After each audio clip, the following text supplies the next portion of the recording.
நன்றியோடு உம்மை துதிக்கிறோம்.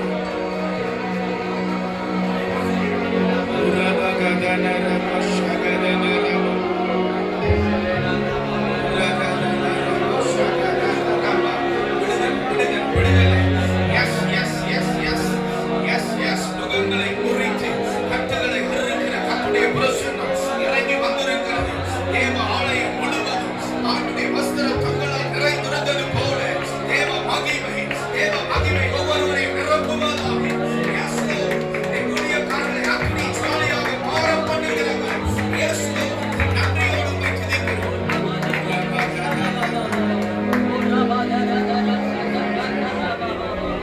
வழங்குகிற உயர்த்தி கடைசி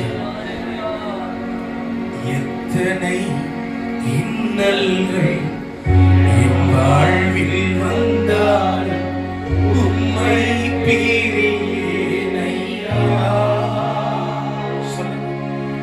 எத்தனை இன்னல்கள் என் வாழ்வில் வந்தாலும் உம்மை பிரியேனையா. சித்தமே செய்து சாட்சியாய் வாழ்வே நிச்சயம் நிச்சயமே. சித்தமே செய்து சாட்சியாய் வாழ்வே நிச்சயம் நிச்சயமே.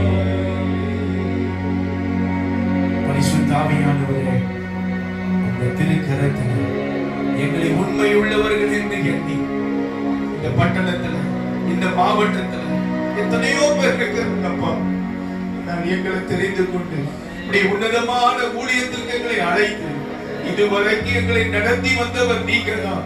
இனிமேலும் எங்களை நடத்த போகிறவர் நீங்க தான். கரை திரை பிழை முதலானவைகள் இல்லாதபடி சமாதானத்தோட என்னுடைய சன்னிதியில காணப்படுகிற வரைக்கும் எங்களை நடத்திருங்கன்னு சொல்லி நாங்கள் ஜெபிக்கிறோம். வார்த்தைக்காக ஜெபிக்கிறோம். நீர் பெருக நாங்கள் சிறுக. நல்ல ஆவியானவர் தொடர்ந்து எங்களை செம்மையான வழியிலே நடத்த எங்களை அர்ப்பணிக்கிறோம்.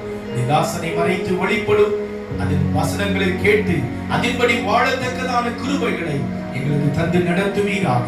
எங்கள் எல்லா துதி ஸ்தோத்திர பலிகளை சுகந்த வாசனை ஏற்றுக்கொண்டு உடைய வார்த்தையின் வழியா எங்களை நடத்துவீராக. இயேசு ரட்சகரின் நாமத்தில் தாழ்த்தி எங்களை அர்ப்பணித்து இந்த ஆராதனையிலே ஜெபிக்கிறோம் எங்கள் ஜீவன் உள்ள நல்ல பிதாவே.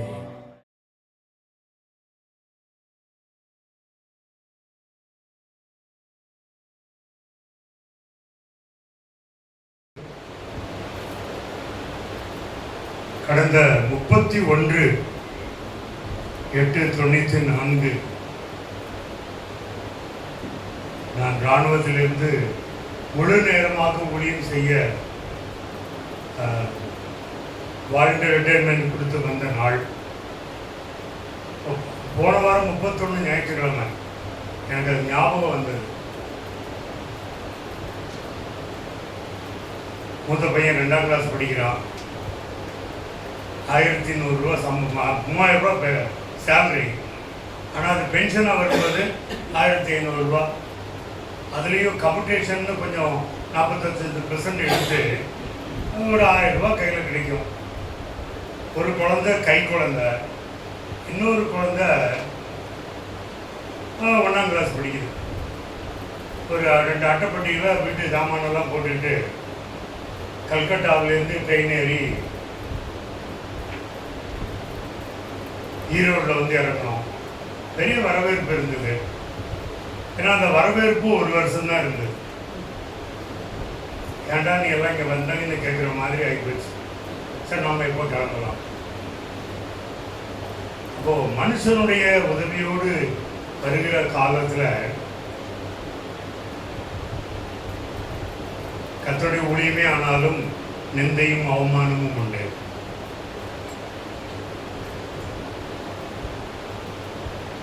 அன்றைக்கு கைவிடாமல் என்னை வழிநடத்திய தேவன் கடந்த 31 ஆண்டுகளாக முழு நேரமாக ஊழியத்தை செய்ய அடியனுக்கு கிருபையும் பலமும் தந்திருக்கிறார். 95 ஒய்ஃபை படுக்க வச்சுட்டாங்க சார். நல்லா இருந்த ஆளுக்கு கை கால அசையல, கையும் அசையல, காலும் அசையல, எல்லாமே பெட்லேயே போகுது. பக்கெட்டை கொண்டு இது பேசனை வச்சு மோஷன் எடுத்து கொண்டு போடணும், தனியாக போகுது. கூட இருந்த ஊழியக்காரரு, நான் சனிச்சந்தைக்கு கன்வென்ஷன் போகிறேன், நீங்களாச்சும் உன் ஒய்ஃப் ஆச்சு அப்படின்னு அவர் பாட்டு விட்டுட்டு போயிட்டார். கத்தாவே நாங்கள் என்ன செய்யட்டும், இவர் மருந்தே எடுக்காத ஒரு பாஸ்டராக இருக்கிறாரு, என்ன பண்ணலான்னு சொல்லி என்னுடைய மச்சனங்கிட்ட கேட்கலாமா அப்படின்னு யோசிக்கிறேன். கோயம்புத்தூருக்கு போயிடலாம். அந்த நேரத்தில் திரும்ப ஃபோன் கத்து நம்மளை கைவிடலை. பிரதர் என்ன பண்ணுறீங்க? ஐயா இந்த மாதிரி ரொம்ப முடியாமல் இருக்கு, என்ன செய்ய தெரியல. நீங்கள் நம்ம ஜான் கிருபாகிட்ட போங்க, அவர்கிட்ட போய் பார்த்தீங்கன்னா அவர் ஏதாவது உங்களுக்கு பண்ணுவார். அது முதலே சொல்லியிருக்கலாங்க. கிட்டத்தட்ட 40 நாள் படுக்கையில் இருந்ததில் ஒரு 28-30 நாள் ஆகி ஆரம்பிச்சு. அவரை போய் பார்த்தா அவர் உடனே ஒரு லெட்டர் கொடுத்தாரு. ஜிஹெச்சில் ஸ்க்ரீன் வச்சு 10 நாள் ட்ரீட்மெண்ட்டு, கர்த்தர் உயிரோடு எழுப்பினார். அல்லேலூயா. எனக்கு ஒரு தரிசனத்தை மட்டும் கர்த்தர் கொடுத்தாரு. என்ன அப்படின்னா, நான் ஒய்ஃபோட தலைக்கு மாட்டில் உட்காந்து போட்டு இப்படி கையை வச்சு ஜெபம் பண்ணிட்டே இருக்கேன். நீங்கள் அந்த மாதிரி ஒரு தரிசனம் பார்த்துருக்க மாட்டீங்க. திடீர்னு என் ஒய்ஃபோடைய ஒரு கால் அப்படி தூக்கும், அப்படி தூக்கிட்டு அப்படியே சுத்தம், டப்புன்னு அடிக்கும். அது அடித்தவொடனே அடுத்த காலை தூக்கும், அப்படியே சுத்தம் அடிக்கும். அப்புறம் அந்த கை தூக்கும், சுத்தம், அப்படியே சுத்து அடிக்கும். இந்த கை எல்லாம் அடிக்குது, என்னடாது அப்படின்னா. ஆனால் நான் ஜபத்தை விடலை. அந்த ஜபத்தை விடாமல் ஜபம் பண்ணேன். அப்போது பாஸ்டர்மாவுக்கு கர்த்தர் தரிசனம் கொடுத்துருக்கிறார். ஒரு கை வந்து பாஸ்டர்மாவுக்கு பக்கத்தில் வருது. அங்கே ஒரு உருவமே படுத்திருக்கு, ஒரு உருவம் படுத்திருக்குது. அதை தூக்கி அப்படி தூரமாக வீசிடுச்சு. அதுக்கப்புறம் தான் நான் ஜிஹெச்சு கூட்டிகிட்டு போகிறேன். 4-5 பாட்டில் ட்ரிப்ஸு போட்டோம், அவ்வளோதான். மாத்திரை மருந்தெல்லாம் ஒன்றுமே இல்லை. அவர் உண்மையிலே சொந்த ஒரு குடும்பம் மாதிரி அவர் ஜான் குருபாதம் வந்து பார்த்தார். அவர் இப்போ கூட ஈரோட்டில் பார்த்தா பேசுவார். அவர் நடக்கவே முடியாது, எல்லாம் கர்த்தர் அற்புதமாய் நடக்குது. ஏன் சொல்கிறோம் அப்படின்னா, ஊழியத்தில் கர்த்தரை நாம் ஒரு நாள் விடவே கூடாது. அல்லேலூயா. எத்தனை பேர் மனுஷர்கள் வருவாங்க போவாங்க, நான் உனக்கு ஹெல்ப்பாக இருப்பேன்னு சொல்லுவாங்க. ஆனால் எல்லாரும் போய்விடுவார்கள். கர்த்தர் ஒரு நாளும் உங்களை கைவிடவே மாட்டார். அவரை மட்டும் நம்ம எல்லா இன்னல்களிலும் எல்லா துக்கத்திலும். சரி, ஷார்ட்டாக சொல்கிறேன். கர்த்தருடைய ஆசீர்வாதம் என்ன? மூத்த மகன் டாக்டரேட் முடித்தான், பிஹெச்டி. அவருடைய ஒய்ஃபும் டாக்டரேட் முடித்தாங்க. 2 பேரும் போபால் பிஐடியில் ஒரு முக்கியமான பொறுப்பில் இருக்கிறாங்க. 2வது மகன் வெறும் இன்ஜினியரிங் தான் படிப்பேன்னு சொன்னான், பிடெக் முடித்தான். அவன் இப்போ இன்னைக்கு லண்டனில் சொந்தமாக தொழில் செய்து கொண்டிருக்கிறான். அல்லேலூயா. 3வது மகன் பாஸ்டர் ஜான் ஸ்டீஃபன். அவர் எனக்கு உதவியாக இருந்து கொண்டு, அவருடைய மனைவி ஜிஹெச்சில் நர்ஸாக இருக்காங்க. எனக்கு மிக துணையாக சப்போர்ட்டாக இருந்து கர்த்தரவனை ஊழியத்தில் அழைத்தபடினாலே ஆசீர்வாதமாக எங்களோடு கூட இருக்கிறார்கள். 3 பேருக்கும் கர்த்தர் அவர் ஆண் குழந்தையும் ஒரு பெண் குழந்தையும் கொடுத்திருக்கிறார். அல்லேலூயா. ஒரு குறையில்ல, எல்லாமே நிறைவாக இருக்கிறது. பிரச்சனை வரும் போகும், காற்று வீசுதில்லை, அப்புறம் காற்று நிற்குதில்லை, அதே தான். பிரச்சனையை பார்த்தெல்லாம் இல்லை, கர்த்தரை பார்க்கும் பொழுது இன்னும் ஓட வேண்டும், இன்னும் ஊழியம் செய்ய வேண்டும், இன்னும் எதையாகிலும் சாதிக்க வேண்டும். நேற்றுக்கு ஞானப்பிரகாசம் பாசம் உங்களுக்கு எப்படி இருக்கு ஹெல்த்து? கொஞ்சம் உடம்பு சரியில்லை, அப்பப்போ நெஞ்சு வலி வருது, எப்போது கஷ்டமாக இருக்குன்னு. அப்போ நீங்கள் செய்தி வேறு யாராவது மாற்றலாம்லன்னா நானும் ஒரு விஷயம் யோசித்தேன். நான் மாற்றி விட்டுட்டா இருக்காது அப்படின்னு. கர்த்தர் சொல்கிறாரு, உன் பேரில் சீட்டு விழுந்துருக்குது, நீங்கள் தான் பேசுங்க. அல்லேலூயா. அதனால நாம் நேரடியாக செய்திக்குள்ளே போவோம். 119ஆம் சங்கீதம் 18ஆம் வசனத்தை நம்ம எல்லாம் சேர்ந்து சொல்லலாமா? சொல்லலாம். எல்லாருக்கும் தெரியும் நினைக்கிறேன். நம்முடைய வேதத்தில் இருக்கிற ரகசியங்களை பார்க்கும்படிக்கு எங்கள் கண்களை திறந்தரட்டும். அல்லேலூயா. இன்னைக்கு நான் உங்களோடு பேசக்கூடிய டாபிக் என்ன அப்படின்னா, ஒரு மேய்ப்பனின் தன்மையும் ஒரு மேய்ப்பனுடைய பொறுப்புகள். The quality of a pastor and his responsibilities. ஒரு பாஸ்டர் எப்படி இருக்கு? நான் ஊழியத்துக்கு வந்த காலத்தில் இருந்த பாஸ்டர்ஸ் வேற, நான் விசுவாசியாக இருக்கும் பொழுது இருந்த பாஸ்டர்ஸ் அது வேற. அவர் டைப் ஒவ்வொரு காலத்திலையும் மாறும் பாருங்க. இப்போ இன்றைக்கு இந்த காலத்திலே வாழ்கிறார். 21ஆம் நூற்றாண்டிலே கர்த்தர் கொடுத்திருக்கிற சபையை வைத்துக் கொண்டிருக்கிற போதகர்கள், மேய்ப்பர்கள் எப்படிப்பட்டவர்களாக இருக்க வேண்டும், அவர்களுடைய பொறுப்புகள் என்ன? நிறைய வேத பகுதிகள் இருக்கிறது. ஒவ்வொன்றாக சுருக்கமாக விளக்கி சொல்ல ஆவியானவர் உதவி செய்வாராக. அப்போஸ்தலனாகிய பவுல் தீமோத்தேயுவுக்கு எழுதின 2ஆம் நிருபம் 4ஆம் அதிகாரம் 2ஆம் வசனம். சமயம் வாய்க்காலும் வாய்க்காவிட்டாலும் ஜாக்கிரதையாய் திருவசனத்தை பிரசங்கம் பண்ண எல்லா நீடிய சாந்தத்தோடும் உபதேசத்தோடும் கண்டனம் பண்ணி கடிந்து கொண்டு புத்தி சொல்லு. அல்லேலூயா. இதை நம்ம படிக்கும்போது நம்ம எடுத்துக்கிற முக்கியமே என்னதான், சமயம் வாய்த்தாலும் வாய்க்காட்டாலும் என்ன செய்யணும், பிரசங்கம் பண்ண சுவிசேஷம் சொல்லு அப்படின்னு விசுவாசிகளுக்கு நல்லா அடிச்சு விட்டுருவோம். ஆங்கிலத்துல சீசன் அண்ட் அன்சீசன் அப்படின்னா நல்ல வாய்ப்பு இருக்கும் பொழுதும் வாய்ப்புகள் கிட்டாத சமயம். இப்ப எனக்கு இந்த மேடை இன்னைக்கு சீசன், நல்ல வாய்ப்பு அமைத்து கொடுத்திருக்கிறார். நல்ல ஒரு அழகான கட்டிடம், நல்ல அமைப்பு, நல்ல ஸ்பீக்கர் எல்லாமே இருக்குது. கேட்கறதுக்கு நல்ல ஆடியன்ஸ் நீங்க இருக்கீங்க. அல்லேலூயா. இது சீசன். அன்சீசன் ஒன்று இருக்கு. கேட்கறதுக்கு யாருமே இருக்க மாட்டான், மைக்கும் இருக்காது. அல்லேலூயா. கர்த்தருடைய வார்த்தை மட்டும் வரும். நீ இதை அவனுக்கு சொல்லு அப்படின்னு அவன் எங்க இருக்கிற தேடி பிடிச்சு போய் சொல்லணும். அப்படிப்பட்ட நேரத்திலையும் ஜாக்கிரதையா பிரசங்கம் பண்ண வேண்டும். அல்லேலூயா. ஏதோ ஒரு வாய்ப்பு கிடைக்கும் போது மட்டும் பயன்படுத்துறது இல்லை. ஒரு பிரசங்கி இல்லை என்றால் கர்த்தருடைய ஊழியத்தை செய்கிற ஒரு மேய்ப்பன் சமயம் வாய்த்தாலும் வாய்க்காவிட்டாலும் அவன் என்ன செய்ய வேண்டும் என்றால் ஆயத்தமாக இருக்க வேண்டும். Anytime he is ready to share the word of God. Hallelujah. இல்லைங்க நான் ப்ரிப்பேர் பண்ணேன். அன்றைக்கி ஒருத்தர் கூப்பிட்டு சங்கீதம் படிக்க சொல்கிறேன், கண்ணாடி எடுத்து வரலாங்க படிக்க மாட்டேன். எனக்கு திடீர்னு சொன்னால் படிக்க முடியாதுங்க.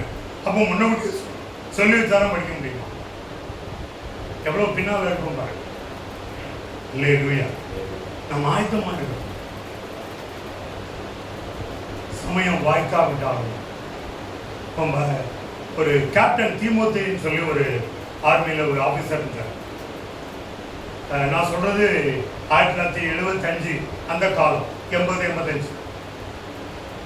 அவர் எப்போ பஸ்ஸில் ஏறினாலும் அதிகமாக பஸ்ஸில் தான். அவருக்கு சொந்தமாக ஜீப்புலலாம் போகலாம் இராணுவத்தில். அவர் அதெல்லாம் போக மாட்டார். ப்ரைவேட் டிரான்ஸ்போர்ட்டில் பஸ்ஸில் 3 பேர் உட்கார்ற சீட்டில் நடு சீட்டு தான் வேணும் உட்கார்வார். நாமெல்லாம் இந்த சீட்டுக்கு போவோம், ஜன்னல் காற்று உட்காந்து. அவர் சென்ட்ரு சீட்டில் உட்காந்து அந்த அவருடைய இறங்குற இடம் வர்றதுக்குள்ள 2 பேருக்கும் சுவிசேஷம் சொல்லிட்டு அந்த பஸ்ஸை ஒட்டி இறக்குவார். இதுதான் சமயம் வாய்க்காவிட்டாமல். சமயம் கொடுக்கல. அவர் கேட்டாரா, எனக்கு இயேசு பத்தி சொல்லப்பா அப்படின்னு சொன்னாரா? இல்லை. பத்தீங்க நீங்க நம்ம என்ன நினைக்கிறோம், சமாரியா ஸ்திரீ கிட்ட இயேசு போனார்ல, கிணத்துக்கிட்ட போனார்ல, கூக்கலை எனக்கு நீங்க பிரசங்கம் பண்ணுங்கன்னு. அதான் சமயம் வாய்க்காவிட்டாலும். ஆனா பிதா சொல்றாரு, இப்போ அவங்க சீசர்கள்லாம் சாப்பாடு வாங்க போயிட்டாங்க. இவர் போய் அந்த சுவிசேஷத்தை அழகாக சொல்லி கொடுக்கிறார். நம்முடைய ஊழியக்காரர்கள் எப்பொழுதும் நாம் ஆயத்தமாக இருக்க வேண்டும். Any time. எங்கள் சர்ச்சு தரப்போலா 2007ஆம் வருஷம் டிசம்பர் 23 வர வேண்டியவர் தொப்பூர் காட் ரோட்டில் டிராஃபிக்கில் மாட்டிக்கிட்டார். காலையிலே கிளம்பினவங்க, சாயங்காலம் தான் தரப்போலா. அவர் காட் ரோட்டில் நிற்கிறார், வர முடியல அப்படின்னார். வேற வழியே இல்லை. சார்ஜ் பாலையாவுக்கு ஃபோன் பண்ணி, ஐயா நீங்கள் வந்துருங்க, திறக்கவும் செய்யணும், செய்தியும் நீங்கள் தான் அப்படின்னா. பிரசங்கம் இன்னும் வீட்டில் குறிச்சு வச்சுருக்கேன். அவ்வளவு அழகா 1 மாதம் உட்காந்து தியானம் பண்ணால் கூட அப்படி வராது. அழகாக பேசினார். அல்லேலூயா. கர்த்தர் இந்த சபைக்குன்னு சில வார்த்தைகளை வச்சிருக்கிறார். அதை கர்த்தர் கொடுக்கிற நேரம் வரும் பொழுது அது யாரை கொண்டு கொடுக்க வேண்டுமோ அவரை கொண்டு கொடுக்க வைக்கிறார். அவர் ஆயத்தமா இல்லை. ஆனா நான் சொன்ன உடனே கார்ல உட்காந்துக்கிட்டே சொல்றாரு, சரி ஆண்டவர் பேசிட்டாரு, நானே என்ன செய்கிறேன், செய்தி கொடுத்துருவேன் அப்படின்னு. கர்த்தர் நமக்கு வார்த்தைகளை தந்து கொண்டே இருக்க வேண்டும். அல்லேலூயா. நம்ம ஆயத்தமாக இருந்தால் போதும். Ready to speak. Open our mouth and he will speak. நாம ஆயத்தமாக இருக்கணும். அந்த ஆயத்தத்தை தான் இன்றைக்கு ஒரு ஊழியக்காரனுடைய தன்மை என்று உங்களிடத்திலே நான் சொல்ல விரும்புகிறேன். அல்லேலூயா. அப்போ முதல்ல சமயம் வாய்த்தாலும் வாய்க்காவிட்டாலும், இரண்டாவது திருவசனத்தை ஜாக்கிரதையா என்ன செய்யணுமா? அப்ப எதை பண்ண தேவையில்லை. உலக காரியங்களை குறித்து மேடையில பேச வேண்டியது இல்லை. கிளியர்? சிலருக்கு மேடைக்கு வந்துட்டா அந்த வாரத்தில் அவங்க படிச்ச நியூஸ், அரசியல், அது இது, குப்பை, கிரிக்கெட்டு எல்லாம் வச்சு சொல்றது. அதுக்கெல்லாம் பரிசுத்த பலிபீடம் இல்லை. இது கர்த்தருடைய வார்த்தையை சொல்லுங்கிறார். அது என்ன சொல்றாரு அழகாட்டு? திருவசனம். வசனம்னு சொல்ற. என்ன சொல்றாரு? திருவசனம். நேற்றைக்கு நங்கவழியில ஒரு பாஸ்டர் பேசிட்டு இருந்தார். உலகத்துல எவ்வளோ புக் இருக்கு, ஒரே ஒரு புஸ்தகத்துக்கு மட்டும்தான் பரிசுத்த வேதாகமம் அப்படின்னு சொல்லியிருக்கு. ஆங்கிலத்தில் ஹோலி பைபிள்னு. நீங்க 1 லட்சம் ரூபாய்க்கு ஆப்பிள்ல போன் வச்சிருந்தாலும் அந்த போன் ஹோலியா? அதுல இருக்க பைபிள் எடுத்து குறையா நம்ம ரெஃபர் பண்ணிட்டு இருக்கிறோம். விசுவாசிகள் கூட இப்போ ரெஃபர் பண்ண சில இடத்துல விட்டுதான் கோச்சுக்கிட்டு எழுந்து போயிட்டா என்ன பண்றது? சரி நீ மொபைல்லேயே பாரு அப்படின்னு. மொபைலில் பைபிள் பார்க்கலாம். எப்போ நீங்க பைபிள் எடுத்துட்டு போகல, எதாச்சியா நீங்க ஒரு ஆளை சந்திக்கிறீங்க, அவரோட பேசுறீங்க, உங்களுக்கு ஒரு காரியத்தை சொல்லணும்னு வருது, ரெஃபரன்ஸ் ஞாபகம் இல்லை, அப்போ நீங்க பைபிள் எடுத்து இது மொபைல் பார்க்கலாம், தப்பு இல்லை. ஆனா மொபைலை பார்த்தே பிரசங்கம் பண்ணணும் அப்படிங்கிறது தப்பு. மொபைலை பார்த்தே தான் நான் பைபிள் வாசிப்பேன் அப்படிங்கிறதும் தப்பு. அல்லேலூயா, அல்லேலூயா. திருவசனத்தை ஜாக்கிரதை அப்படின்னு போட்டுருக்கு. நம்ம ஊர்ல எதுக்கெல்லாம் ஜாக்கிரதை போடுவாங்க நீ பார்த்துருக்கீங்களா?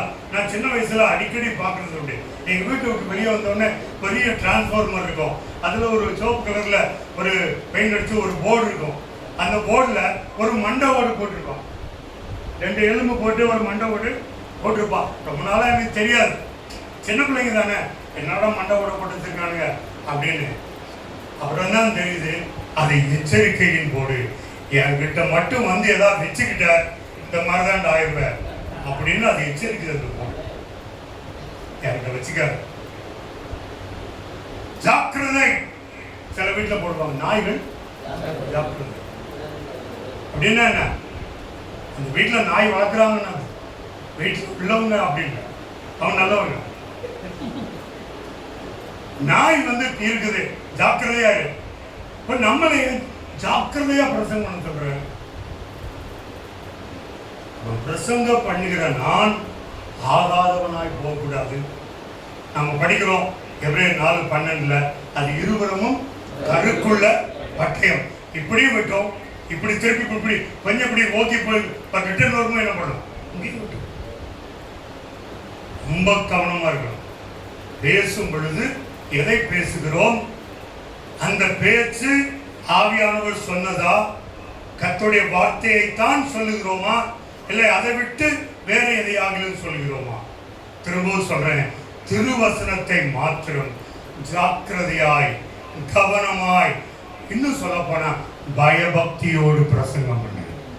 அல்லேலூயா, அல்லேலூயா. மூன்றாவதாக இந்த வசனத்துல என்ன சொல்றாரு? நீடிய சாந்தத்தோடு. அல்லேலூயா. நீடிய சாந்தம்னா என்ன? நம்ம ஆவின் கனியில அதுல ஒரு குணம் வருது, நம்ம லாங் சஃபரிங் அப்படின்னு போடுறோம். அல்லேலூயா. ஆங்கிலத்தில் லாங் சஃபரிங். நீடிய சாந்தம்னா இந்த இடத்துக்கு என்ன சொன்னா? கிரேட் பேஷன்ஸ், ஒரு பெரிய ஒரு பொறுமை. இப்போ நான் பிரசங்கம் பண்ணிட்டு இருக்கிறேன். ஒருத்தர் வந்து நேர கண்ணை பார்ப்பாங்க, சிலர் பார்க்க மாட்டாங்க, பைபிளை பார்ப்பாங்க, சிலர் மணியை பார்ப்பாங்க, சிலர் அப்படியே எந்திரிச்சு வெளியே போவாங்க, இது சிலர் ஃபோனில் ஏதாவது மெசேஜ் வந்துருக்கா அப்படின்னு பார்த்துட்டு வைப்பாங்க. இதெல்லாம் நான் வாட்ச் பண்ணிக்கிட்டு இருந்தா திருவசனத்தை என்ன செய்ய முடியாது. நான் ஆவியானுடைய துணையோடு பேச முடியாது. மாம்சத்துல வேணா பேசலாம். என்ன சொல்லலாம்? இல்லை ஒரு நேரம் உட்காரு, இது மிலிட்ரியா, இல்லை ஸ்கூலா, இது ட்ரைனிங் சென்டரா. இன்னைக்கு அநேக திருச்சபைகள் அப்படிதான். அவரு பாஸ்டர் எங்கேயாவது போய் மீட்டிங்ல எப்படி இருப்பாரு தெரியாது. ஆனா சபையில மக்கள் மட்டும் இல்லை நேரம் உட்காருங்க, எல்லாம் என்ன பண்ணிடுறீங்க, எல்லாம் இங்க என்ன கவனி, பைபிளை யாரும் பார்க்காத. இதெல்லாம் இன்னைக்கு உலக மக்கள் இடத்துல பேசுகிறது மாதிரி ஆகிப்போச்சு. வசனத்தை பேசுகிறவன் வசனத்தை ஜாக்கிரதையாய் தெளிவாய் நீடிய சாந்தத்தோடு பேச வேண்டும். கவனிக்கலன்னா ஒரு வார்த்தை, அதுக்குதான் நம்ம ஒரு கவனிக்கிறதுக்கு தான் ஒரு வார்த்தை வச்சிருக்கோம். என்னது? எல்லாரும் என்ன செய்யுங்க, அல்லேலூயா சொல்லுங்க, அல்லேலூயா சொல்லுங்க அப்படின்னு சொன்னோன்னு கவனிச்சிடறான். இதோட உங்களுக்கு வேற என்ன அட்டென்ஷன் வேணும்? அப்போ எந்த காரணத்தினாலும் நீங்கள் மாம்சத்திற்குள்ளாய் போய் டென்ஷன் ஆகக்கூடாது.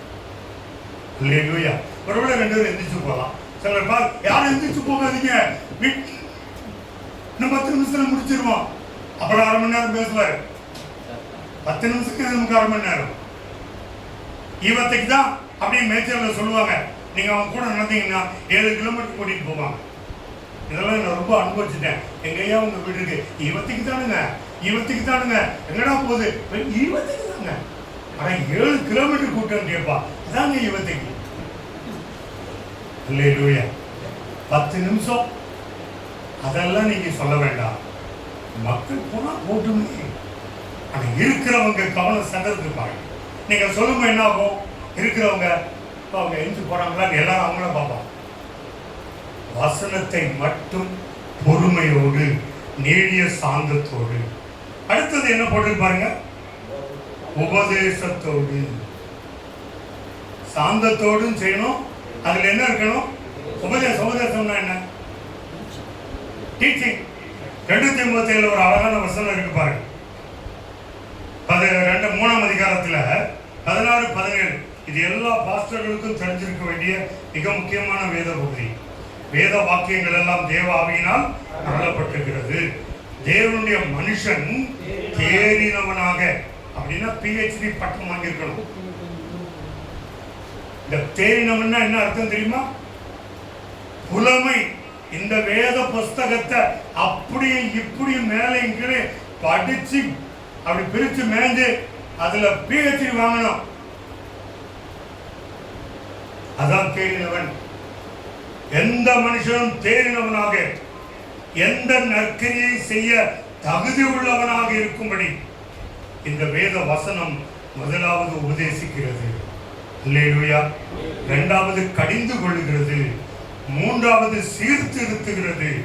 4வது நீதியை படிப்பிக்கிறது. அல்லேலூயா. அப்போ வேத புஸ்தகம்னாலே டீச்சிங் தான், உபதேசம். உபதேசம் அந்த காலத்துல ஸ்கூல்ல வேலை பார்க்குற டீச்சர், 5ஆம் கிளாஸ் டீச்சர் தான் சின்ன சின்ன ஸ்கூலுக்கெல்லாம் பார்த்தீங்கன்னா உபதேசியார்னு போட்டிருப்பாங்க. யாராவது உபதேசர். ஐயர் ஒரு மாசத்துல 2 வாரமே இப்போதான் வருவார் அந்த ஊருக்கு. ஆனா இந்த உபதேசியார் என்ன பண்ணுவாரு? எல்லா நாளும் காலையிலையும் சாயங்காலமும் கோயில மணி அடிச்சு வாயை போட்டு உட்கார்ந்து ஸ்தோத்திரம் பண்ணி ஜெபம் பண்ணுவார். வர்ற மக்களுக்கு உபதேசம் கொடுப்பார். நம்ம பிரசங்கத்துல முக்கியமா உபதேசம் அவசியம். அல்லேலூயா. டீச்சிங் அவசியம். ஏதோ ஒரு வசனத்தை எடுத்தோம், அதனுடைய மேல கீழே பார்த்துட்டு அதை மட்டும் சொல்லிட்டு போறதுக்கு இல்லை. எனக்கு என்னை நடத்திய ஊழியர்கள்ல சில ஊழியர்கள் சொன்ன காரியம் இன்னும் நினைவில் எப்பவும் இருக்கு. என்ன அப்படின்னா, ஒரு பாஸ்டர் பிரசங்கம் பண்ணுனா இயேசு கிறிஸ்துவின் அன்பு, அவருடைய சிலுவை பாடுகள், மரணம், உயிர்த்தெழுதல், இதை சொல்லாம பிரசங்கத்தை முடிக்க கூடாது. அல்லேலூயா. அவரை பற்றி சொல்லாம நமக்கு என்ன பிரசங்கம்? சில டாபிக் எடுத்து சில பாட்டெல்லாம் பார்த்தீங்கன்னா இயேசுன்னே வந்திருக்காது. நீங்க நல்ல அந்த பாட்டுல எல்லா வரியும் உத்து பாருங்க, அங்க யாரும் இருக்க மாட்டா. இயேசு, கர்த்தர், தேவன் எதுவுமே இருக்காது. ஆனா ஒரு பாட்டு இருக்கு.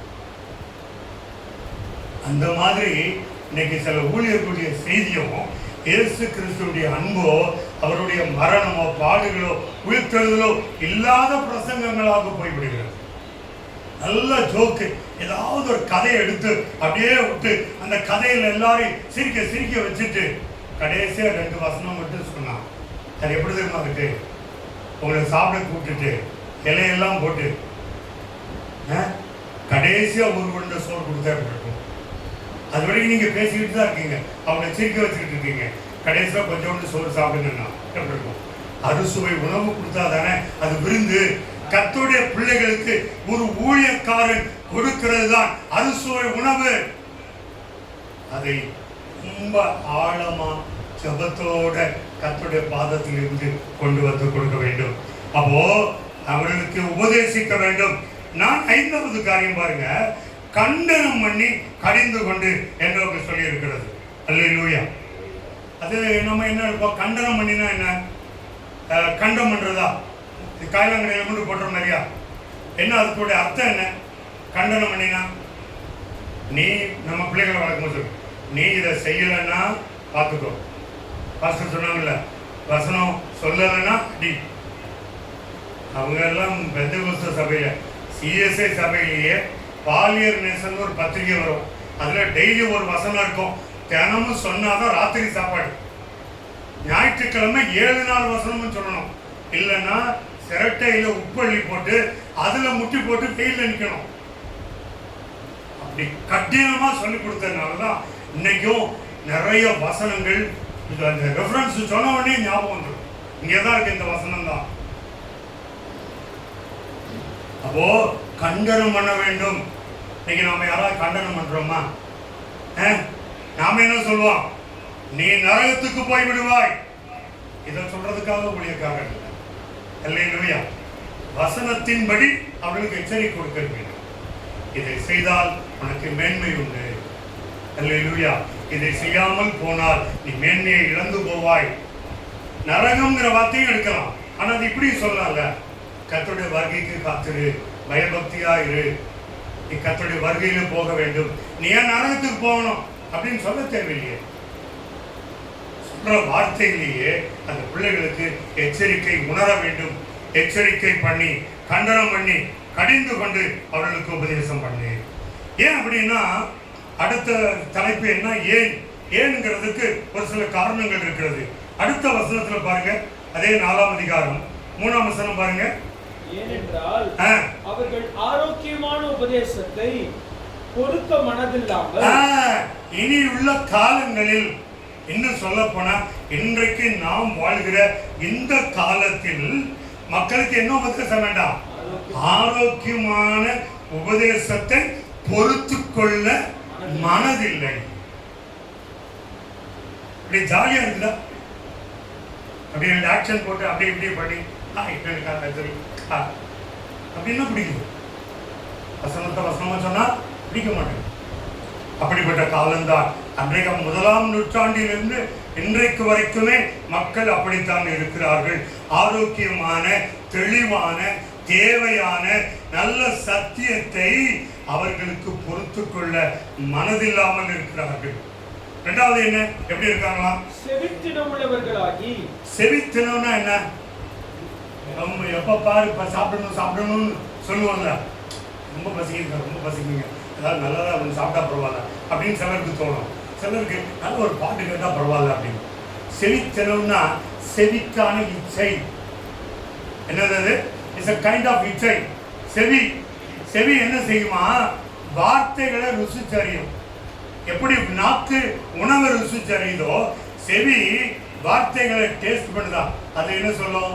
இது எனக்கு இல்லை, இதெல்லாம் நான் எவ்வளவு வருஷம் கேட்டுட்டு இருக்கிறேன், இதெல்லாம் அப்பா, இதெல்லாம் அவங்க அப்பா காலத்துல இருந்து இந்த பிரசங்கத்தை கேட்டுருக்கேன் அப்படின்னு செவித்திணவு. இன்னும் சொல்ல போனா கொழுப்பு பிடிச்சி போச்சுன்னு சொல்லலாம்.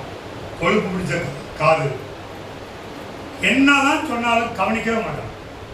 அல்லேலூயா, அல்லேலூயா. உண்மைதானே? கிளாஸ்ல டீச்சருக்கே தெரியும் இந்த பையன் நல்லா படிப்பான்னு தெரியும். அதனால பின்னால பார்த்து பேசிக்கிட்டு இருப்பாங்க. முன்னால் இருக்க பசங்க என்ன பண்ணுவாங்க? கொஞ்சம் விளையாண்டுக்கிட்டுலாம் இருப்பாங்க. அப்படின்னா அவனுக்கு செவித்தனம் பிடிச்சி போயிடுச்சுன்னு அர்த்தம். அவனுக்கு அது தேவையில்லை. இன்னைக்கு பாடம், இன்னைக்கு ஒண்ணுமே எனக்கு அவசியம் இல்லை. அப்படி அதே போல உள்ள காலத்தில் தான் இன்றைக்கு நாம் வாழ்ந்து கொண்டிருக்கிறோம். மக்களுக்கு இது எனக்கு தேவையில்லை என்று சொல்லுகிற காலம். அது மட்டுமல்ல, அவங்களுக்கு வேற ஏதோ ஒன்று வேணும். அந்த பாஸ்டர் நல்லா பேசுவார், அவர் பேச மாதிரி இவர் பேசல, அவர் நல்லா இப்போ டிவியில் வர நிறைய வருதா, மக்கள் வந்து சாய்ஸ், அவர் நல்லா பேசுறாரு, இவர் நல்லா பேசுறாரு அப்படின்னா என்ன, செவிச்செனவு பிடித்து போயிருக்கிறார்கள். ரெண்டு காரியம் பார்த்தோம். ஒன்று, ஆரோக்கியமான உபதேசத்தை பொறுத்தவங்களுக்கு மனசு இல்ல. ரெண்டு, செவித்துணவு, அது இச்சைன்னு சொல்லிங்க, இச்சை உள்ள காது அப்படின்னு போட்டிருக்க. அப்போ இந்த ரெண்டும் ஒரு மனிதனுக்குள்ளே, திருச்சபை மக்களுக்குள்ளே வரும் பொழுது நீங்கள் ஜாக்கிரதையா பிரசங்கம் பண்ணணும், கடிந்து கொள்ளணும், டீச் பண்ணணும், சொல்ல வேண்டியதை தெளிவாய் சொல்ல வேண்டும். அல்லேலூயா. அவர் இரண்டாவது, ஒரு ஊழியக்காரன் எப்படி இருக்க வேண்டும் என்று வேத வசனம் என்ன சொல்கிறது? அப்போஸ்தலர் நடவடிக்கைகள் 20ஆம் அதிகாரம் 28வது வசனம். ஆகையால் உங்களை குறித்தும் தேவன் தம்முடைய சுய இரத்தத்தினாலே சம்பாதித்துக் கொண்ட தமது சபையை மேய்ப்பதற்கு பரிசுத்த ஆவி உங்களை கண்காணிகளாக வைத்த மந்தை முழுவதையும் குறித்து எச்சரிக்கையாயிருங்கள். அல்லேலூயா. நம்ம எல்லாருமே மேய்ப்பர்கள் இல்லைங்களா? ஆனா நம்ம மேய்ப்பர்ங்கிற வார்த்தையை விட நம்ம எந்த வார்த்தையை தான் எல்லாருக்கும் பிடிக்குது? பாஸ்டர் பாஸ்டர் பாஸ்டர்னு சொல்லணும். தமிழ்ல என்னன்னு சொல்லணும்? அப்புறம் எல்லாம் இன்னும் கொஞ்சம் ஊழியக்காரர், எல்லாம் ஐயா, பாஸ்டர் ஐயா. ஆனா என்ன வார்த்தை நமக்கு பெரும்பாலும் உபயோகத்தில் இல்லை? மேய்ப்பர் ஐயான்னு இல்லவே இல்லை. இந்த சபையிலும் இல்லை, பிரசங்கத்தில் சொல்றதோடு சரி. ஆனா இயேசுக்கு வசனம் என்ன சொல்லுது பாருங்க. ஆகையால் உங்களை குறித்தும் தேவன் தம்முடைய சுய ரத்தத்தினாலே சம்பாதித்துக் கொண்ட தமது சபையை மேய்ப்பதற்கு அப்படின்னு சொல்றாங்க. முதல்ல நாம் பரிசுத்த ஆவியானவரால் ஏற்படுத்தப்பட்டிருக்கிறோம் என்பதை நாம் உணர வேண்டும். அல்லேலூயா. யாரால் ஏற்படுத்தப்பட்டிருக்கிறோம்? பரிசுத்த ஆவியானவரால் சபைக்கு மேய்ப்பர்களாக ஏற்படுத்தப்பட்டிருக்கிறோம். அல்லேலூயா, அல்லேலூயா. அது யாருடைய சபை? சொல்லுங்க பார்க்கலாம். சபை யாருடையது? இன்னைக்கு என்னெல்லாம் நம்ம பேசுறோம், நம்ம பேசுறத விட விசுவாசிங்க பேசுவாங்க பாருங்க. எங்க சர்ச், எங்க பாஸ்டர், எங்க சர்ச் எவ்வளவு பெரிய சர்ச் தெரியுமா? எங்க சர்ச் எப்படி இருக்குன்னு தெரியுமா? எங்க சர்ச் ஆராதனை எப்படி இருக்குன்னு தெரியுமா? எங்க பாஸ்டர் எப்படி பாடுவார் தெரியுமா? இப்போ மக்களுக்கு என்ன ஆகி போச்சு? இந்த எம்ஜிஆருக்கு ரசிகர்கள் இருந்த மாதிரி, சிவாஜி கணேசனுக்கு ரசிகர்கள் இருந்த மாதிரி, அப்புறம் நிறைய இருக்காங்க, ரசிகர்கள் இருக்கிறாங்க, ரசிகர் மன்றம் இருக்குது, கட் அவுட் வைக்கிறான், அதில் கொண்டு பால் ஊத்துறான். இன்னும் அது ஒன்று தான் பாக்கி. இப்போ இன்னும் கொஞ்ச நாள்ல என்ன வரும்? பாஸ்டருக்கு கட் அவுட் வச்சு பால் அபிஷேகம் பண்ணிடுவோம். 3ஆம் நாள் பால் என்ன ஊத்துறது?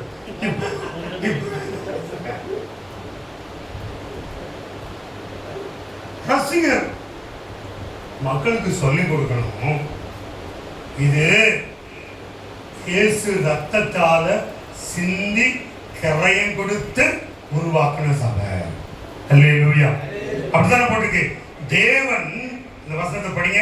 தேவன் தம்முடைய சுய ரத்தத்தினாலே, நல்ல அழகா போட்டு பாத்தீங்களா? தன்னுடைய சுய ரத்தத்தினாலே சம்பாதித்துக் கொண்ட தமது சபை. இது யாரு சபை? இது யாரு சபை? அதனால சில சர்ச்சில் தேவ சபைன்னு பேர் வச்சிருக்காங்க. சர்ச் ஆஃப் காட், தேவ சபை. இது தேவனுடைய சபை. இது ஏன் சபை இல்லை? ஏன் சபைங்கிறதுனாலதான் நமக்குள்ள சுயமான எண்ணங்கள் வருகிறது. என் பாக்கெட் நிரம்ப வேண்டும், எனக்கு நல்ல வருமானம் கிடைக்க வேண்டும் என்கிற எண்ணம் ஏன் வருகிறது? இது என் சபை என்பதினால். அல்லேலூயா, அல்லேலூயா. அந்த எண்ணமே நமக்கு வரக்கூடாது. இது அவருடைய ரத்தத்தால், அது அவர் சம்பாதித்த சபை, அது அவருடைய சபை. நாமளே யாரு? அவர் பிரதான மேய்ப்பன். நாம யாரு? அவர்கிட்ட வேலைக்கு இருக்கிற மேய்ப்பன். அல்லேலூயா. அவர் தான் சம்பளம் கொடுக்கிறார். அவர் நமக்கு படி அளக்கிறார். நாம் கணக்கு அவருக்கு ஒப்பு கொடுக்கணும். அல்லேலூயா. அவர் தான் பிரதான மேய்ப்பன். நம்மளோட வாழ்க்கையில நம்ம சரி பண்ணி கொள்ள வேண்டும். இது என் சபை, என் என்கிற இடத்தை எடுத்துட்டு இது தேவ சபை, தேவனுடைய ரத்தத்தால் மீட்டெடுக்கப்பட்ட ஜனங்கள். ஜனங்களை இயேசுவிடத்திலே நடத்த வேண்டும். யாருக்கு நேரம் நடத்தக்கூடாது?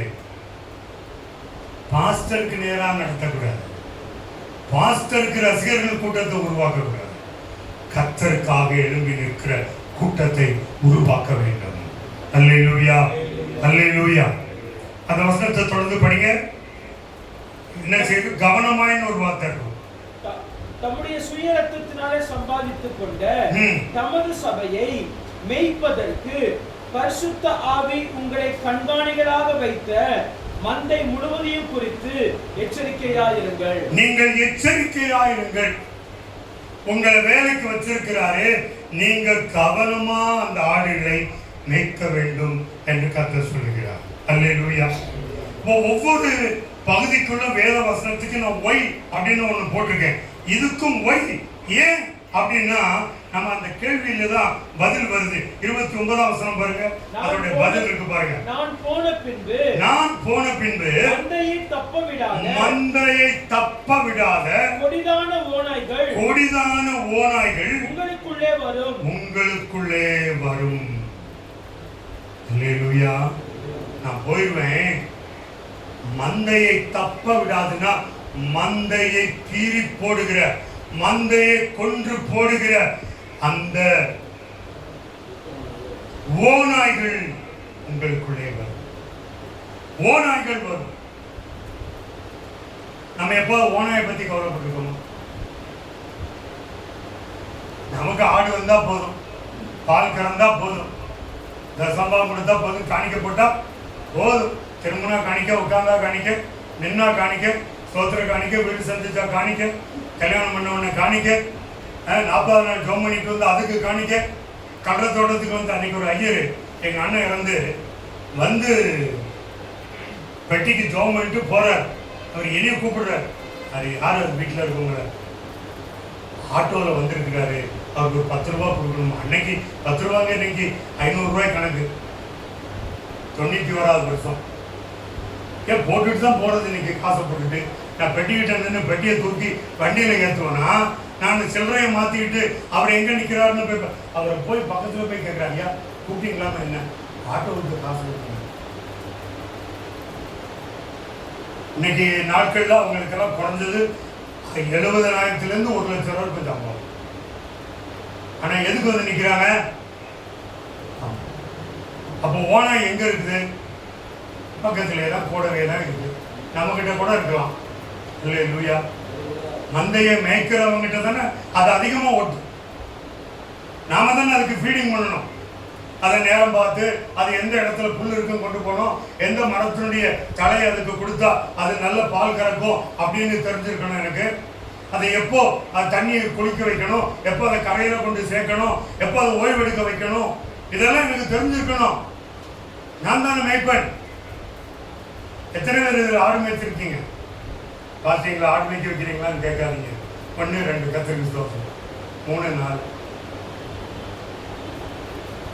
அது ஒரு இன்பமான அனுபவம். நான் சின்ன பையனா இருக்கும்போது எங்கள் வீட்டில் ஆடு மாடு கோழி எல்லாமே இருந்துச்சு. எங்கள் அப்பா பிச்சு எடுத்துருவார். ஸ்கூல்லேருந்து 4:15 ஸ்கூல் விட்டு 4:30 இருக்கணும். 6-7 கிலோமீட்டர் ஸ்கூல். ஓடி ஓடி வரணும். மணியை பார்த்துட்டே இருப்பார். 4:30 வயலுக்கு வரணும். பெட்டி எடுத்துகிட்டு போ. அழகா சார் ஐயா பெட்டி எடுத்துகிட்டு போய் அந்த முள்ளு மரத்தில் காய் அப்பா பார்த்தேன் கொஞ்சம் கொஞ்சம் பழுத்து தொங்குது. போனோன்னா 10 நிமிஷத்தில் படுத்துட்டு வந்துடலாம். பறிச்சா ஒரு பெட்டி வந்துடும். கொண்டு போடுறது அதை போடுவார். அது மீதி இருக்கிறத வெயிலில் காய போட்டுருவார். அதை மழைக்காலத்துக்கு ஆடு மேய போகாது. ஆனால் வீட்டில் எங்கள் வீட்டில் பரனில் பூரா அதுக்கு தீவனம் இருக்கும். உளுந்து சீசனில் உளுந்தோடைய தோடு காய வச்சு சாக்கு சாக்காக கட்டி வச்சிருப்பார். இதெல்லாம் யாருக்குன்னா ஆடுகளுக்கு. அதுக்கு மழை வெயிலாக வெளியில் போகாது இல்லை, அதுக்கு அப்பப்போ போட்டுக்கிட்டே இருக்கும். போட்டால் நல்லா போட்டு தின்னுட்டு ஆசை போட்டுருக்கு. அதுக்கு என்ன கொடுக்கணும் எப்போ கொடுக்கணும்னு தெரிஞ்சிடும். அப்போதான் நமக்கு தெரியும் அது எந்த சூழ்நிலையிலையும் ஓநாயை பார்த்தா ஓடி வந்துடும். இல்லைன்னா ஓநாய்க்கு பின்னாடியே அது போயிடும். இன்னும் சொல்ல போனா கள்ள போதகர்கள், என்ன சொல்றது, பிரீஸ்ட், கள்ளத்தனமான பாஸ்டர்ஸ். அது அந்த காலத்துல பிரசங்கெல்லாம் பேசுவாங்க, எல்லாரும் கடல்ல மீன் பிடிப்பாங்க, ஆனா சில பாஸ்டர்ஸ் படகுக்குள்ளே பிடிப்பாங்க. அப்படின்னு என்ன, நான் வலையை பிடிச்சி மீனை கொண்டு போட்ல போட்டு வச்சா நான் திரும்ப வலையை போட்டுட்டு இருக்கக்குள்ள இங்க ஒருத்தன் வந்து என்ன பண்ணிட்டான், என் போட்ல இந்த மீனை போட்டு திரும்பிட்டான். இதுதான் ஓநாய்கள். அப்போ நாம நம்ம ஆளுகளை சரியாய் நடத்தினால் ஓநாய்க்கு தப்பித்துக் கொள்ளலாம். அல்லேலூயா, அல்லேலூயா. சரி, இப்ப மூன்றாவதாக எபிரேயர்களின் நிருபம் 13ஆம் அதிகாரம் 17ஆம் வசனம். உங்களை நடத்துகிறவர்கள் உங்கள் ஆத்துமாக்களுக்காக உத்தரவாதம் பண்ணுகிறவர்களாய் விழித்திருக்கிறவர்களானபடியால் அவர்கள் துக்கத்தோட அல்ல சந்தோஷத்தோட அதை செய்யும்படி அவர்களுக்கு கீழ்ப்படிந்து அடங்குங்கள். இந்த வசனத்தை நம்ம எப்ப பேசுவோம்? ஊழியக்காரனுக்கு விசுவாசி கீழ்ப்படியணும். அதுக்காக தான் இந்த வசனம், கீழ்ப்படிங்க, அடங்கு, அப்பதான் உனக்கு நல்லது. நான் சும்மா உனக்கு ஆசீர்வாதம் வேணும்னா நீ எனக்கு என்ன செய்யணும்? நான் சொல்றது கீழ்ப்படியணும். ஆனா இது ஊழியக்காரனுக்காக கொடுத்துருக்கு. அப்போ ஊழியக்காரன் ஆத்துமாக்களுக்காக உத்தரவாதம் பண்ணணும். யாக்கோபு லாபான் கிட்ட ஒரு ஸ்டேட்மெண்ட் கொடுப்பான். நான் ஆடு ஓட்டிட்டு போகும்போது ஆடு திருடிட்டு போயிட்டாலோ ஆடு வியாதி வந்து செத்து போனாலோ நான் உத்தரவாதம் பண்ணினேன், நான் உனக்கு கொடுத்தேன். என் ஆடு செத்து போச்சா அதுக்கு மேல வேற ஆடை கொடுத்தேன். நான் உத்தரவாதம்னா என்ன? அந்த பொறுப்பில் நின்று அதற்குரியதை ஈடுபடுத்துவது. அல்லேலூயா. என் பொறுப்பு அது போச்சுங்க, எனக்கு தெரியாதுங்க. ஒரு விசுவாசி 4 வாரம் வரலன்னா எங்கேயும் போயிருப்பாங்க, வருவாங்க. அந்த பேர் கவனமாக இருக்க வேண்டும். எங்க வீட்டில் எல்லா ஆடும் கரெக்டா 1 மணிக்கு வீட்டுக்கு வரும். அதுக்கெல்லாம் எந்த கிளாக்கை பார்க்க தெரியாது. எங்க வீட்டில் கழனி பானையில் தண்ணி ரெடியா இருக்கணும். பசுவுக்கு ஒரு பக்கம், ஆடுகளுக்கெல்லாம் ஒரு பக்கம். அதுக்கெல்லாம் வந்து கரெக்டா குடிக்கும். மாட்டுக்கு வச்சிருக்க தண்ணி அது குடிக்காது, ஆடுகளுக்கு வச்சிருக்கிறத கரெக்டா குடிக்காது. அப்புறம் போய் அதை எங்க அடைக்கணுமோ அங்கே போய் நின்றுக்கும். டைமுக்கு வருது. அப்ப நீயும் இந்த மணிக்கு இன்னைக்கு வரல அப்படின்னா அப்ப என் ஆட்டுக்கு ஏதோ பிரச்சனை என்று ஒரு ஊழியக்காரனுக்கு தெரிஞ்சிருக்க வேண்டும். உன் மந்தைகளின் மேல் நீ கவனமாக இருக்க வேண்டும். காரணம், கொல்லாத கொடிய ஓநாய்கள் இன்றைக்கு ஆங்காங்கே தெரிந்து கொண்டிருக்கிறது. அல்லேலூயா. அதனாலே ஜாக்கிரதையாயிரு. அப்போ எபிரேயர் 13:17 நாம் என்ன படிக்கிறோம்? ஆத்துமாக்களுக்காக என்ன செய்யணுமா? உத்தரவாதம் பண்ண வேண்டும், விழித்திருக்க வேண்டும், அதை சந்தோஷத்தோட செய்ய வேண்டும். அல்லேலூயா. விழித்திருக்க வேண்டும். என்னுடைய மாமனார் ரட்சிக்கப்படுறதுக்கு முன்னால அவர் நாராயணசாமி கும்பிடுறவர், நாம போடுற கூட்டம் நாகர்கோவில். அவருக்கு உடம்பெல்லாம் கருங்குஷ்டம் ஆட்சப்பா இருப்பார். உடம்பு ஃபுல்லா கருங்குஷ்டம், உடம்பே தெரியல, எந்த ஆளுமே கண்டுபிடிக்க முடியாது. எல்லா சாமியும் கும்பிட்டு ஒன்னும் சுகமாகாம வயசு 40 தாண்டிச்சு, கல்யாணம் ஆகல.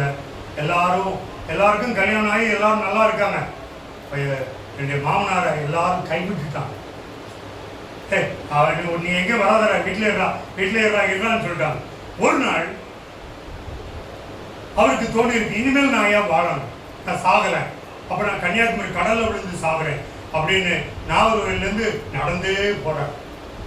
கடலுக்கு பக்கமா போற ஒரு அம்மா, வயசான அம்மா, அந்த பார்த்து, தம்பி நீ நெல்லு, ஏன் நடைய சரியில்லையே, எங்க போயிட்டு இருக்கிற, இந்த மாதிரி விஷயம், நான் சாக போறேன் அப்படின்னு.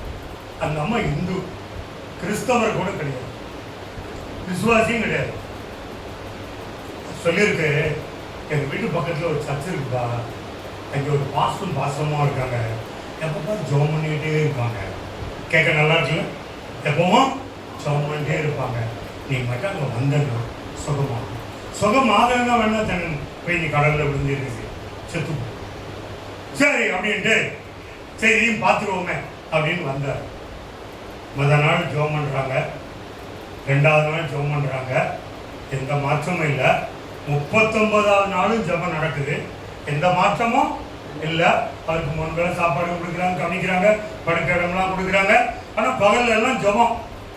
40வது நாள் பார்த்தீங்கன்னா அவருக்கு உடம்பெல்லாம் யாரோ கத்திய வச்சு கிழிக்கிற மாதிரி இருக்குதான். அவர் சொல்றாரு, என் முதுகுல கிழிக்கிறாங்க, என் காலை கிழிக்கிறாங்க, எனக்கு ஏதோ நடக்குது அப்படின்னு சொல்ல அப்படியே பாலமா அந்த பழைய தோல் வெடிச்சு அப்படியே எல்லாம் கலந்து விழுந்துச்சு. புது தோல் வந்துச்சு.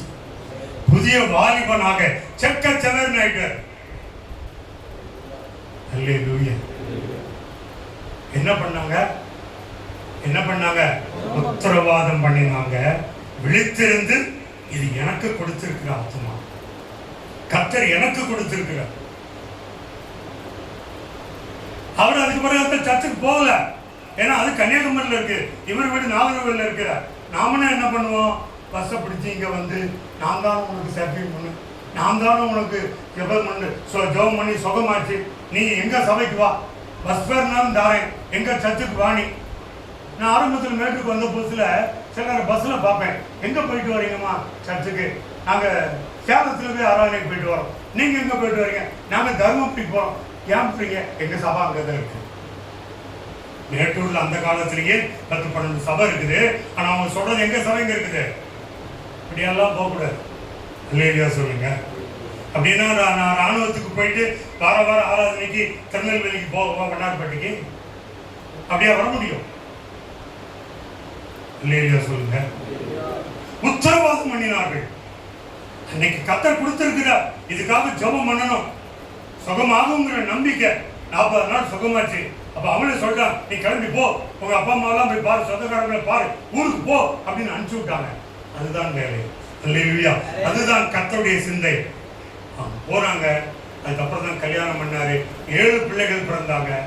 எல்லாருமே மேக்சிமம் ஊழியத்தில் தான் இருக்கிறாங்க, ஒரு சிலரை தவிர. அல்லேலூயா, அல்லேலூயா. என்னுடைய மனைவி அவர்களுடைய கடைசி பிள்ளை அவதான். எனக்கு அருமையானவர்களே, உத்தரவாதம் பண்ணி விழித்திருந்து ஜெபிக்கணும், பொறுப்பா ஜெபிக்கணும். கடமைக்கு ஜெபம் பண்ணி விடுறதில்ல. நம்ம கிட்ட ஞாயிற்றுக்கிழமை வந்த உடனே ஒரு 5 நிமிஷம் 2 நிமிஷம் ஜெபம் பண்ணி போயிட்டு வாங்கன்னு அனுப்பிச்சு விடுறதில்ல. அவங்க பிரச்சனை நீங்குகிற வரைக்கும் நாம் அதை ஜெபத்தில் வைத்திருந்து ஜெபித்து விடுதலை பெற்றால் அவருடைய சபையில சாட்சி சொல்ல வைக்கணும். சங்கீதம் 66:16 தாவீது சொல்ற பாரு, தேவனுக்கு பயந்தவர்கள் எல்லாரும் வந்து கேளுங்கள், அவர் என் ஆத்மாவுக்கு செய்ததை சொல்லுவேன். உங்க ஆத்மாவுக்கு செஞ்சிருக்கிறாரு, அந்த ஆத்மாவுக்கு நன்மை செய்வேன். இதெல்லாம் சபையில சாட்சி சொல்ல வைக்கணும். ஆனா பொதுவா சாட்சி என்ன? சோமலாம கால் சரியா போச்சு, கை சரியா போச்சு, வயிற்று வலி போச்சு, இதல்ல. நாம் கருத்தாய் ஜெபித்தோம், கர்த்தர் சுகத்தை கொடுத்தார். அல்லேலூயா. 4வதாக யாக்கோபு எழுதின நிருபம் 3ஆம் அதிகாரத்தை எடுத்துக்கொள்ளும். யாக்கோபு 3ஆம் அதிகாரம் 1ஆம் வசனம். என் சகோதரரே, அதிக ஆக்கினையை அடைவோம் என்று அறிந்து உங்களில் அநேகர் போதகராகாது. நீ பாஸ்டராகவே இருந்துக்கோ, நல்லது. சிலர் பாஸ்டரா அழைக்கப்பட்டு எனக்கு நல்ல டீச்சிங் வருது, தோல்ல வந்து அந்த லேப்டாப்பையும் பேக்கையும் போட்டுட்டு அப்படியே நாங்கள் சபைக்கு போய் டீச்சிங் பண்ணிட்டு வரட்டா பாருங்க. Teaching very careful. ஏன்னா பிரசங்கத்தில் நீ ஒரு இடத்துல தான் பேசுற, நீ உலகமெல்லாம் போய் டீச்சிங் பண்ணிட்டு வர. நீ எதெல்லாம் பேசினியோ அது எல்லாவற்றையும் குறித்து கர்த்தருக்கு கணக்கு போய்க்க வேண்டும். அல்லேலூயா. அதனால்தான் அதிக ஆக்கினை அடைவோம். டீச்சிங் மட்டும் எவ்வளவு கவனமா இருக்கும் இல்லைங்களா? ராணுவத்தில் அந்த ரோப் ஏறுறது இருக்குது, அது சொல்லி தர்ற வாத்தியார் வந்து அவரே முக்கி தட்டி ஏறினார் வச்சுக்குவோம். அப்போ பின்னால் இருக்கவன் எவனா ஏறுவானா? அவர் எப்படி ஒரு கையிலலாம் ஏறுறவங்க இருக்காங்க. ஒரு கை பின்னால் கட்டிட்டு, நாங்கள் அவர் ஒஸ்தாது போய் இன்ஸ்ட்ரக்டர், பிடி இன்ஸ்ட்ரக்டர், பிசிக்கல் ட்ரைனிங் இன்ஸ்ட்ரக்டர், 10 கையிலே ஏறுவார்னா அப்போ எப்படி ஏறு பார்ப்பாங்க. அப்படியே செஸ்ட் அப்படியே மேலே ஏறும். அப்படியே தூக்கிட்டு போயிட்டே இருக்கும். சும்மா பிடிக்கிறவங்க மேலே போயிட்டு.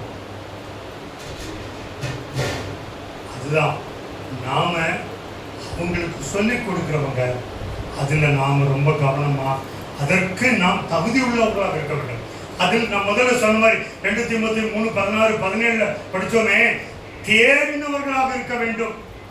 எனக்கு இதை சொல்லும் பொழுதெல்லாம் ஒரு வாக்கியம் எனக்கு ரொம்ப ஞாபகம் வருது. தானியேலின் புத்தகத்துல அரண்மனையில வேலை செய்யறதுக்கு நேபுகாத்நேச்சாரோட அரண்மனைக்கு ஆட்களை தேடுறாங்க. அதுல வர்றவன் எப்படி இருக்கணுமா தெரியுமா? அந்த வசனம் அவன் எப்படி இருக்கணும்? ஐயோ, அது படிச்சு பார்த்தாலே நமக்கு நான் படிக்கிறேன் பாருங்க. 3ஆம் வசனத்திலே இருக்கு. அவன் எப்படி இருக்கணுமா? ராஜ குலத்தை சேர்ந்தவனா இருக்கணும். நம்பர் 1.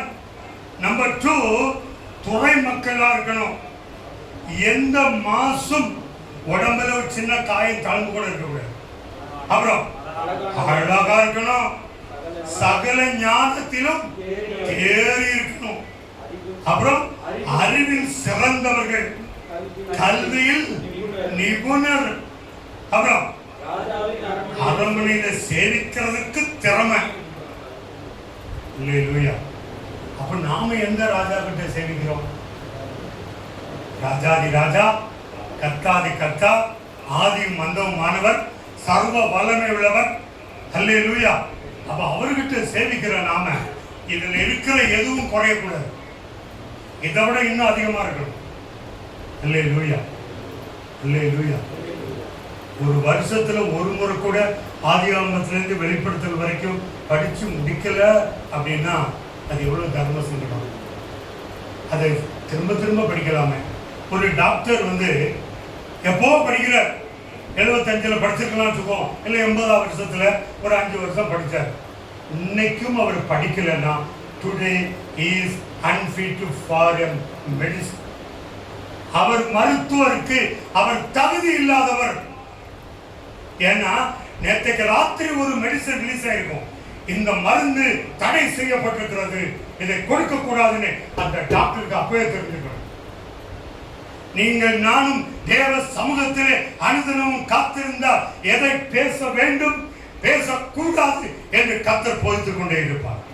இன்னைக்கு உலகத்தில் எப்படிப்பட்ட ஜனங்கள் இருக்கிறார்கள், இனி வரும் காலம் எப்படி இருக்கும், எல்லாவற்றையும் அவர் அனுதினமும் சொல்லிக் கொடுப்பார். அல்லேலூயா. ஒரு வக்கீல் இன்னைக்கு போய் கோர்ட்ல ஆர்கியூமெண்ட் பண்றார். இன்னைக்கு தான் ஜட்ஜ் கடைசி ஃபைனல் ஆர்கியூமெண்ட். யாராவது கோர்ட்டுக்கு போய் உட்காந்துருக்கீங்களா? கோர்ட்டில் கவனிச்சிருக்கீங்களா? ஃபைனல் ஆர்கியூமெண்ட் அப்படின்னா சும்மா மணிக்கணக்காக உட்காந்து ஜட்ஜே கேட்பாரு. அப்படி எல்லாம் இருக்கும், புஸ்தகங்கள்லாம் திறந்து வச்சிருக்கோம். அந்த வக்கீல் நின்று பேசுவார் பாருங்க.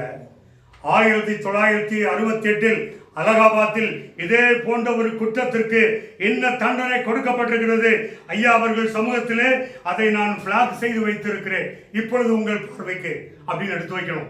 அடுத்தால ஒன்று சொல்லணும், இன்ன வழக்குக்கு அரசாங்கத்தில் இன்ன சட்டம் இருக்கிறது, அதை ஐயாவுடைய பார்வைக்கு இங்கே வச்சிருக்கேன் அப்படின்னு எடுத்து வைக்கணும். கேஸ் நேற்றைக்கு ஆரம்பிச்சு இன்னைக்கு வந்ததில்லை. பொதுவாகவே ஒரு சிவில் கேஸ்னா 20-25 வருஷம். இந்த 25 வருஷமும் நடந்த சம்பவத்தை ஒரே நாளையில 1 மணி நேரத்தில் அந்த வக்கீல் என்ன செய்யணும்?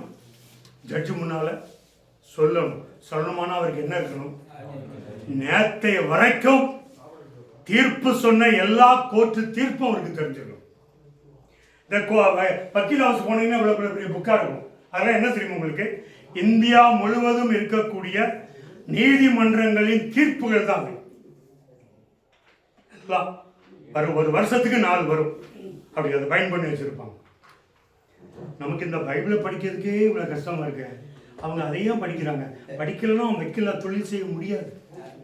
நீங்க வேத புத்தகத்தை வாசிக்காமல் பழைய செய்தியை வைத்துக் கொண்டு நீங்கள் பிரசங்கித்துக் கொண்டிருந்தால் உங்களுக்கு ஐயோ. அதை விட நீ பிரசங்கி இல்லாமலே போயிடலாம். அதைத்தான் சொல்ற யாக்கோபுல சொல்லும் போது, போதகனே நீ எப்படி இரு, கவனமாயிரு, நீ போதகன் ஆகாமல் இருப்பது நல்லது. கடைசியாக எரேமியாவின் புஸ்தகம் 3ஆம் அதிகாரம் 15ஆம் வசனம். உங்களுக்கு என் இருதயத்துக்கு ஏற்ற மெய்ப்பர்களை கொடுப்பேன். ம். அவர்கள் உங்களை அறிவோடும் புத்தியோடும் மெய்ப்பார்கள். அல்லேலூயா. யாருடைய இருதயத்துக்கு ஏற்றவங்க?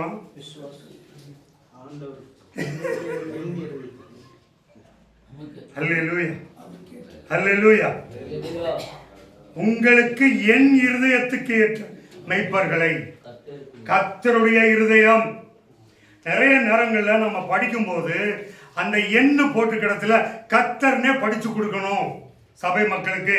சில இடத்துல 10 வசனம் இருக்குது, 10வது வசனத்துல பேசுறீங்க, 1வது வசனத்துல இயேசுன்னு போட்டிருக்கோம், அப்பொழுது இயேசு அப்படின்னு. நாம 10வது வசனத்தை சொன்னாலும் என்னன்னு சொல்லணும்?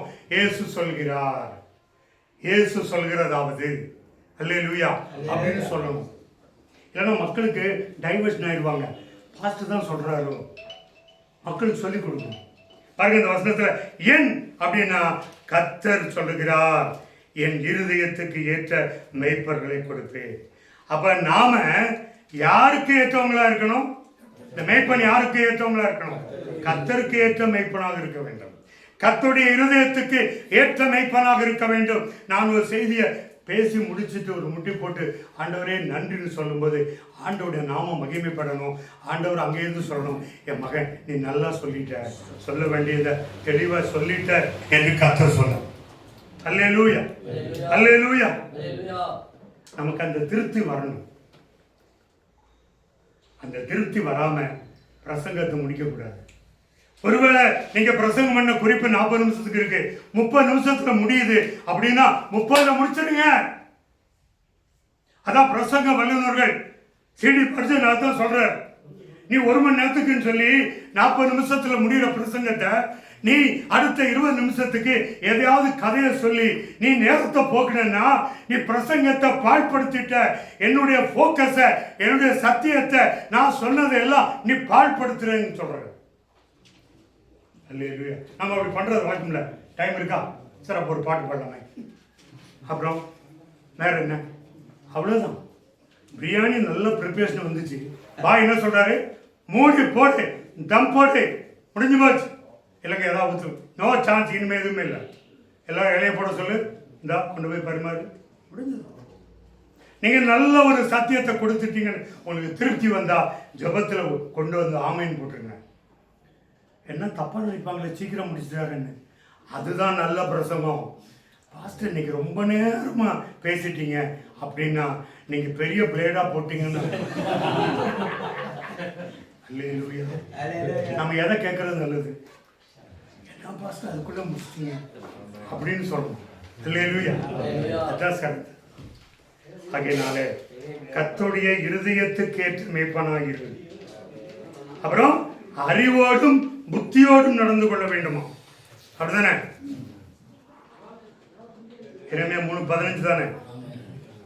என்ன செய்யணுமா? உங்களை அறிவோடும் புத்தியோடும் மேய்ப்பார்கள். அப்ப நம்ம அறிவோடு மேய்க்கணும், புத்தியோட மேய்க்கணும். கடமைக்கு மேய்க்க வேண்டாம். அல்லேலூயா. நம்ம இது இந்த ஊர் நான் ஒரு 3 வருஷத்துக்கு தான் இருப்பேன், நான் போயிடுவேன் அப்படிங்கிறதெல்லாம் இல்லை. எனக்கு ஒரு டர்ன் ஓவர் 3 வருஷம். ஆனால் என்னைய 1 இயர் வந்து எக்ஸ்டென்ஷன் வாங்கியே நிற்க வைப்பாங்க. நான் போகிறேன்னு சொல்ல, நீ போகாதேன்னு சொல்லுவான். நீ இரு. ஏன் தெரியுமா? நான் என் சொந்த வேலையவே பார்க்க மாட்டேன், நான் யார் பக்கமும் திரும்ப மாட்டேன். எனக்கு ஒரு சீனியர்கில் இருந்தார், காலையில் நியூஸ் பேப்பர் படிப்பேன், நான் நியூஸ் பேப்பர் கூட பார்க்க மாட்டேன். என் டீ வந்து 11 மணி வரைக்கும் அப்படியே ஆறி போயிருக்கும், அதை கூட எடுத்து பார்க்க மாட்டேன். என் வேலையில் மட்டுமே நான் கருத்துக்கிறப்பேன். அதனால 3 வருஷம் முடிஞ்சாலும் தம்பி 100 வருஷம் இருப்பா அப்படின்னு ஹெட்குவார்ட்டருக்கு லெட்டர் எழுதி ராஜேந்திரன் தேசிங்க ஒரு வருஷத்துக்கு எக்ஸ்டெண்ட் பண்ணுங்க, அவருக்கு இங்கே ஸ்டே பண்ணட்டும் அப்படின்னு சொல்கிறாங்க. ஏன் அப்படின்னா நம்ம செய்கிற வேலையில் அறிவோடு இருக்கணும், புரிந்து வேலையை செய்யணும். அல்லேலூயா. அறிவோடும் புத்தியோடும் அப்படிப்பட்டவர்களை விரும்புவார்கள், அனுப்ப மாட்டாங்க. அப்புறம் மன கஷ்டத்தோடு அனுப்புகிறாங்க. சரி பரவாயில்ல, உங்களுக்கு 4 வருஷம் ஆச்சு, இதுக்கு மேலே வைக்கிறதுக்கு எனக்கு அனுமதி இல்லை, நீங்கள் ஒரு புது யூனிட்டுக்கு போங்க அப்படின்னு அனுப்பிடுறாங்க. நாம் அப்படித்தான் இருக்க வேண்டும். அல்லேலூயா, அல்லேலூயா. கர்த்தருக்கு மகிமை உண்டாவதாக. எல்லாவற்றையும் திரும்பி சொல்ல எனக்கு நேரம் இல்லை. ஆனால் முக்கியமாக ஒரு போதவனுடைய பொறுப்பு என்ன, அதை நாம ரொம்ப ஞாபகம் வைத்துக்கொள்ளணும். அது எந்த ஏன் அப்படிங்கிறத நான் சொல்லியிருக்கேன். தீமோத்தேயுல சமயம் வாய்த்தாலும் வாய்க்காவிட்டாலும்